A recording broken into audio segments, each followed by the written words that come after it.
this podcast, I want to talk about two prolific artists that threw me for a loop by teaming up. Okay. Ransom and Dave East. As you guys know, if you're into hip hop and you're paying attention to what's going on underground, they dropped the final call, man. Mm-hmm. And I was like, yo, cuz, you need to listen to that. Yeah. Yo, forget streaming. I had to cop that. Dave East put the link out there. Dope art. Can't stream this, man. Can't stream the artwork. Can't stream that. And I'm showing the imagery for a reason. See that X symbol in there? Yeah. See the final core artwork on the back? Mm-hmm. Let's get into it, man. Yeah. What do you think of the album? If I had to rate it, because I always go by with the source of 5 mics and all that, I would give it like 4.5. Okay. Yeah, that's how strong. big it is. Yeah, it's a banging album. It has that New York sound.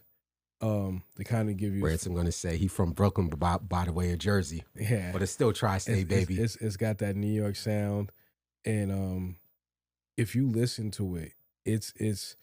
I mean, some of the beats to kind of give you an idea. If you ever listen to the Heatmakers and their production, it's kind of something to the effect of that. But I mean, the jewels that Ransom's dropping, Dave East is dropping jewels too. But the way Ransom is like on that album, and him and Dave East, they're dropping many gems and jewels, and it's the only thing about being independent. It's not highly being pushed and promoted. But yeah, what they talking about on there? Yeah, that album. I got my masters, no more slavery. Yeah, it's a bar from Dave East on there. Yeah, Ransom dropped so many gems on there. I can't even keep track. I had to write some of the stuff down, and I was like going back and forth and like rewinding and everything. Like it was that illmatic when Ransom was dropping. And it kind of goes back for people that don't. You talk about Dave East and them. Like for Ransom, like he was kind of coming. He was always popping because he's on those come up DVDs. And I remember shout out to the DVD era. He was always showcasing his talents, and I always thought he was an ill artist. But then things happened. However, things happened, and he talks about some of what was going on in life. So you need to definitely go get this album. I don't know. You said they do have it where you can stream it or load it, download it. Yeah, but hey, or no streams amongst us shall prosper over here. Yo, on Enveonline, we are encouraging y'all to support the artist. So Dave East dropped the link. Right. Go to that link that Dave East dropped because no streams amongst us shall prosper. But go ahead, man. It's your money's worth in this economy. You definitely need an album that's your money's worth. Mm-hmm. That album alone is worth your money. From front to end. So I want to dig into it, and I thought that this is a good time to talk about this because they're both independent artists. So outside of the obvious art, the imagery, like I said, with the final call, if you don't know, look it up. But one thing that stuck out to me right away was the message. Mm-hmm. So you know better than me because you're a few years older than me, of how important the late 80s or early 90s, the golden era of hip-hop was. Yeah. And one thing that was big within our culture was knowledge of self, not just in the content of music, but even outside. Like we were rocking HBCU hoodies. Yeah. We were rocking college hoodies. Mm-hmm. We were talking about empowerment amongst ourselves and our communities, our business. Mm-hmm. Was rocking them African medallions. Yeah. And we obviously had the cats that spit knowledge, the Big Daddy Kings, the Rakims, the Poor and Righteous Teachers, all those cats that were elevating their music, the content in their music by making sure they had a conscious gem in there. Yeah. So off that's the feel that I got from this Final Call album with Dave East and Ransom, is that it wasn't about talking about money and street life. It was, we're going to put a very artistic message. We're going to make imagery and we're going to do it with our witty bars. Right. So I was like, this is another album, because I talked about this with a few other albums. Mm-hmm. I felt Smith & Wesson did this with Infinity. Correct. I felt Aguilar the Don did it with Black Richport, where he was dropping knowledge in Black Richport. Mm-hmm. There was another one that I'm slipping right now. Oh, Common and Pete Rock, The Auditorium. Mm-hmm. Common was dropping gems in that. Leaving you jewels, leaving you audio jewels. A lot of audio jewels in this. A lot of personification in this. So I said there's a renaissance going on with bringing the knowledge back into music. Right. We don't want to hear about your $100,000 car in this economy where we're all going broke, where people are getting laid off, Facts. where the economy is unstable and people are losing their jobs. We don't care about your $200,000 car no more within hip hop. Right. Can you give me some audio gems that's gonna make me think? Correct. That's gonna say, yo, this is dope. Got anything you want to add before I get into some more? It is just, the production. Because I know you always blow that up. Production Yeah. was key. Go, yo. There's a name that's ringing bells underground. I'm gonna shout them out now. They use quite a few producers, like a cat named Bernard. Let me read off some production credits. Bernard Woodside. Bernard Woodside was on here. Flashy Sunrise, Second Self, Prophecy, ACSVG, David Strauss, and the guy that's ringing bells because he's doing a lot of work is V-Don. If you enter underground hip hop, V-Don is moving right now. And he got busy, and the way they slid all over Mecca, man. But what you wanted to say about the production? It's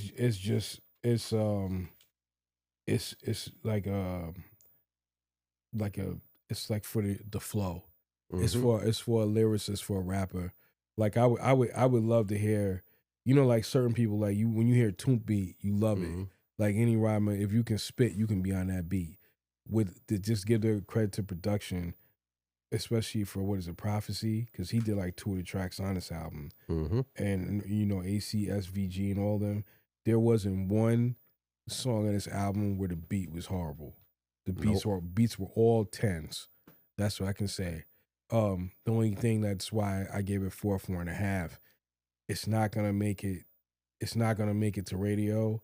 It's not something I don't think. They got one, and we're gonna talk about it. There's one in there that I hear it, but it's this album is tough. It's 4.5. That's the beats are 10. All the beats are 10. Nothing like, I don't know how Dave East and Ransom picked it out, but their beat selection was tough.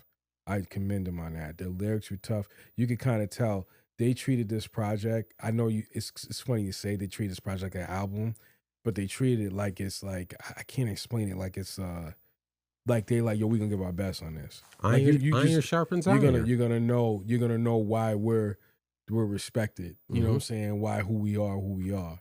So when you hear all the lyrics and everything that they're coming with, the topics they're discussing, a lot of the gems that they're dropping, and even personal issues that they were going through that they were sharing on there is crazy. Can we talk about that real quick? Yeah.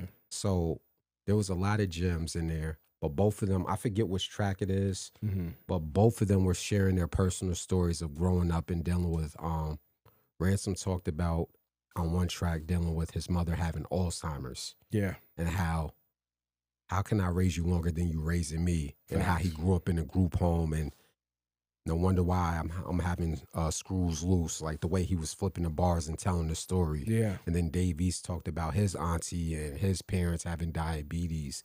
And I'm like, this is what we need in hip hop. Yeah.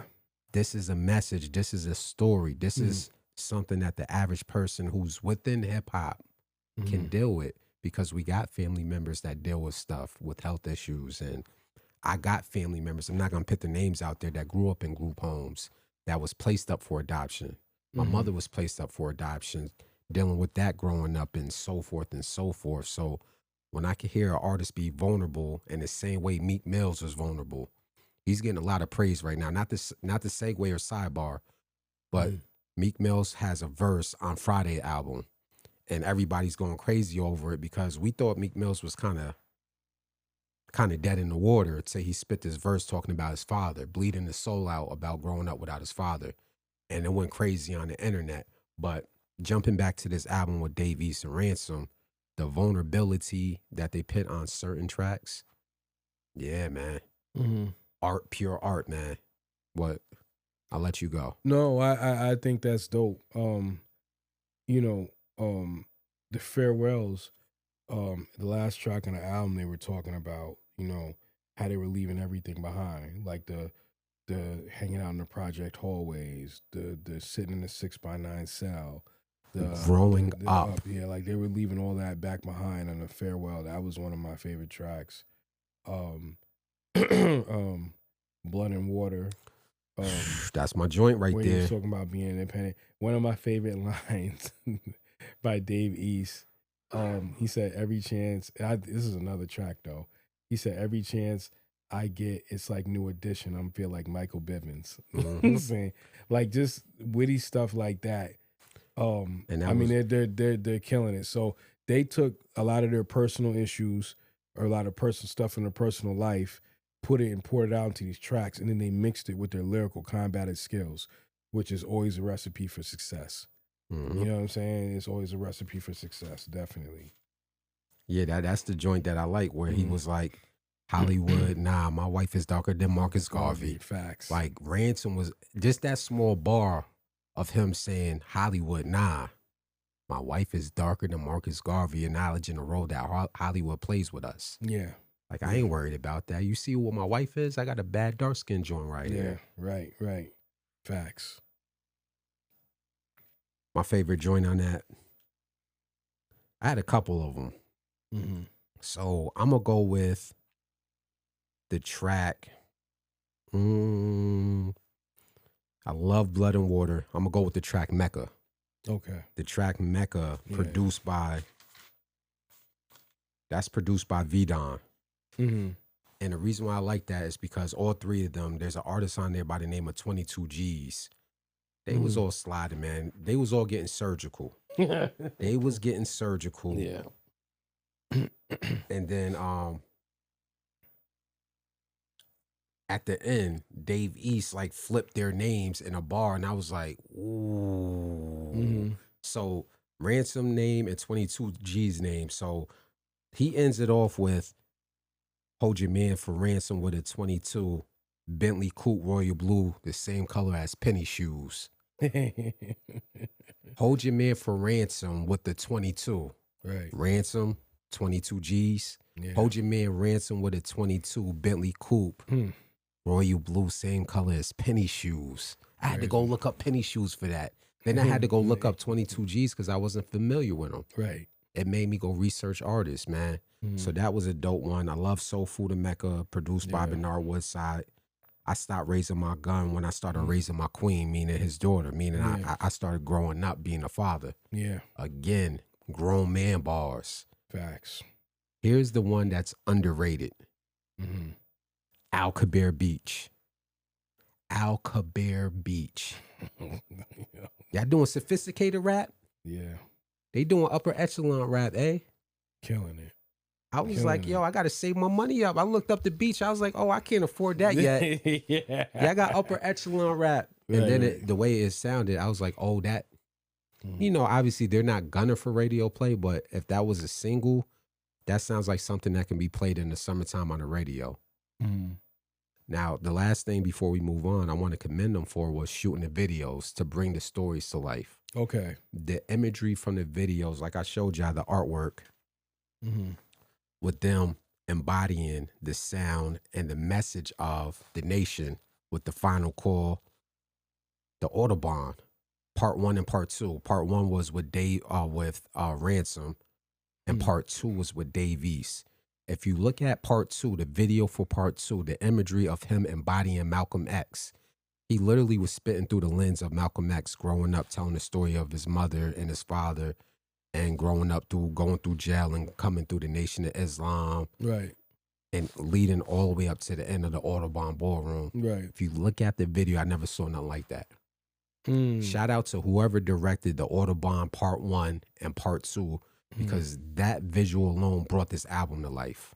Right. Along with I think the same director did the Mosque as well. Okay. Like, crazy, man.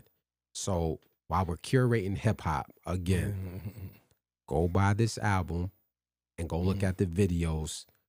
Underground artists like Ransom and Dave East are leading this revolution. Like he said in there, man, got my masters, ain't no more slavery. Right. Dave East is flourishing because when he was on the label, he was kind of getting the feeling like certain things weren't working out. Yeah. Now he's independent. He did an album with A-Rap Beats not too long ago. Then he drops this. Like Dave East is flourishing independent. Who was he signed to I again? think at one point he signed a Mass Appeal at first with Nas. Yeah. And something didn't go right with that. And I don't know what other labels, but he's moving independent now and it's paying off, man. Right. No, definitely. Let me say this too. There's a lot of internet talk about Dave East as a rapper. Mm-hmm. And I know he's grown and he could say he doesn't care, but it was a couple bars on here that let me know he was hearing the internet talk. Mm-hmm. Like people were saying he ain't like that. He ain't a bartician. Right. Boy, he proved it wrong with this one. And everybody's entitled to their opinion. You ain't gotta like every album. Right. But I'm gonna use this analogy. For a while for Dave East, he was starting to get the same criticism as a Jason Tatum. If you're into NBA media, nothing Jason Tatum can do is right to the fans. He ain't like Anthony Edwards. He ain't got swag like Ja Morant. Right. But when he gets on the court, he gets busy and wins. Right. You don't hear about Jason Tatum's personal life. He keeps that private. Mm-hmm. He don't get in trouble off the court. He ain't sleeping with porn stars. He ain't got 3 baby mama drama. You see where I'm going with this? Yeah. He gets on the court and gets busy and wins. Mm-hmm. I'm not comparing the two because they light skin. I'm going somewhere with this. Dave East, do you hear about his personal life? Nope. No.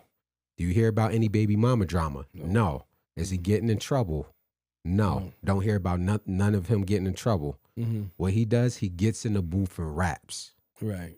The same. That's why I compared Jason Tatum and Dave East, not because they're light skinned, but the unnecessary hate they were getting for their respective crafts. Yeah. I don't care about the personal life. You staying out of trouble, you being a positive role model, and you're doing what you came to do. Jason Tatum gets on that court, he gets busy. You put Dave East in a room with the Ransom, iron sharpens iron. So big salute to Dave East. Big salute to Ransom. Hell of a job on this album. Got anything else you want to add? No, I think you said it all. You know what I mean? Final call out now. Hope y'all enjoyed that little album review.